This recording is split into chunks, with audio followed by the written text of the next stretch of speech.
All right, welcome to The Explainer. So, socialism. It's a word we're hearing a lot more these days, and it seems to be gaining some serious steam. But one organization is sounding an alarm, saying that we might be forgetting a really critical part of its history.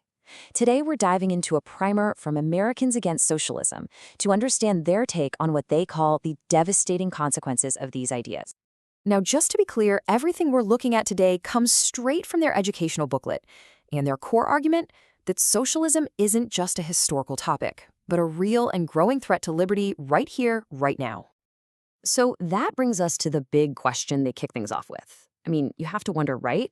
With such a complicated and frankly often turbulent history, why is socialism making such a comeback, especially with younger generations?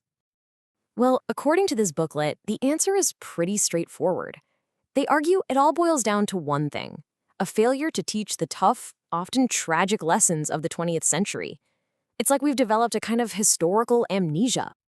Okay, so to back this up, the booklet dives right into the history books. And let me tell you, it paints a pretty grim picture of how these ideas played out in the real world.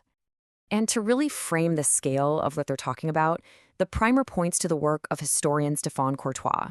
And the number they highlight is just staggering: an estimated 100 million deaths. That's under communist regimes just in the 20th century.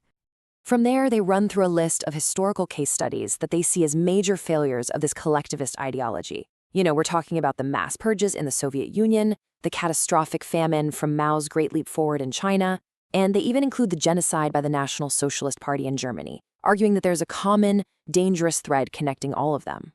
And what is that common thread? Well, the booklet argues that even though these places were all very different, the regimes basically used the same playbook. It's always about centralizing power, getting rid of private property, crushing individual rights, and in the end, they argue it just completely destroys liberty. So after laying out all that grim history, the primer completely flips the script. It presents what it calls the total opposite, the principles behind the American experiment. And this right here really lays out the core contrast they're making. On one side, you've got state control and collectivism, but on the other, you have the American founding principles, things like individual liberty, natural rights, limited government, ideas they trace back to thinkers like John Locke. It's a pretty stark comparison. And this is really the key takeaway, according to the source. The whole point of government isn't to create opportunities or guarantee outcomes. No, its job is simply to protect your rights so you can go out and create opportunities for yourself. Okay, so with all that history and philosophy on the table, the booklet shifts gears, and this is where it gets really urgent. It's a warning for today and their idea for a solution. They pull in this incredibly stark assessment from a scholar, Alan Charles Kors, who says, "No cause ever in the history of all mankind has produced more cold-blooded tyrants, more slaughtered innocents, and more orphans than socialism." I mean, that's a heavy statement. And right after that, they bring in a pretty famous quote from Ronald Reagan. And the whole point here is to shift the focus onto personal responsibility. The idea that freedom isn't something that's just handed down automatically. It has to be fought for and protected by every single generation. And to really hammer the point home, they use one last quote, this one from Lawrence W. Reed.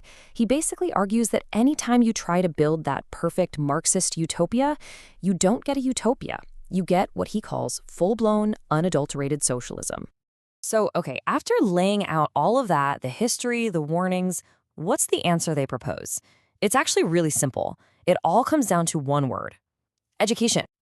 And that's really where this primer leaves us. It ends with a challenge, a question they argue everything hinges on.